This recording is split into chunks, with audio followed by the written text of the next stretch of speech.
How y'all doing? Let's talk fishing. Sitting down in my boat. That's where a lot of fishermen spend a lot of time hanging out, having fun, and thinking. Which brings me to today's topic.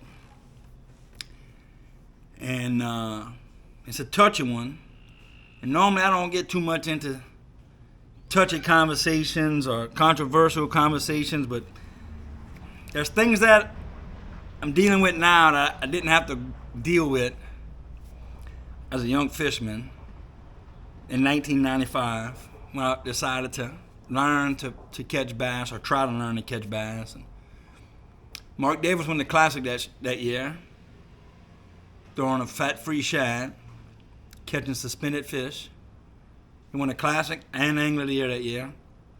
And as the year I became a member of Bass, and from that point, my life changed, man. I just wanted to fish tournaments, and I had fished my first tournament with my buddy Chad Boudreaux, and I really enjoyed fishing and what it's done for me, and the traveling I've done, the people I've met, the friends I've made, the cool stuff that I get to show my sons.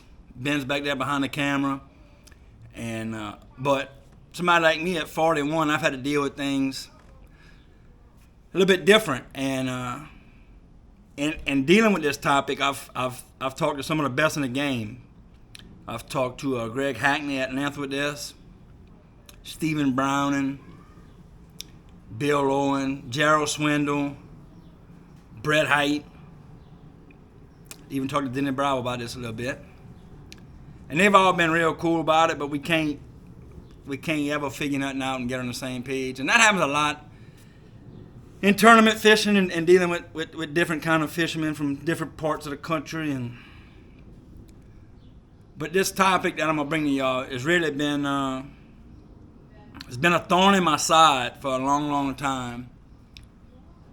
And I share a lot of my life with y'all and tips and techniques, and so we friends, so we can talk about anything. So anyway, we started back in '95. Yeah, even before that, I remember fishing on the porch with my mom and Papa and all my cousins catching fish. And fishing was fun, and that's why I got into it. And then I went to summer '95 when I got into bass fishing and stuff. Fishing in front of my house when I was a kid. Thank you, Nathan and Wanda Tompley, for letting us fish in front of your house. On to tournament fishing, and things changed. And the guys I talked about, we've had this discussion many hours for a long time. And I know things change, technology happens. And technology is a good thing when used correctly. When used correctly, technology is great. But there's just a thing going on in bass fishing, and I just don't know how to feel about it. So I figured I'd come to y'all, my fans and stuff, and see what y'all think about it, and see if y'all can help me out. So here's the topic, the controversy that I have that I need help with, and maybe y'all can help me. When I'm throwing chatterbait, should I be throwing fluorocarbon or throw it on braid? Dude, that topic has bothered me forever.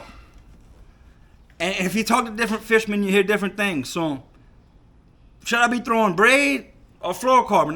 That topic is extremely controversial when you talk to shallow water power fishermen. And I just wish I could get a straight answer because there's so many different opinions and views. But if you got an opinion, dude, let me know. What should it be?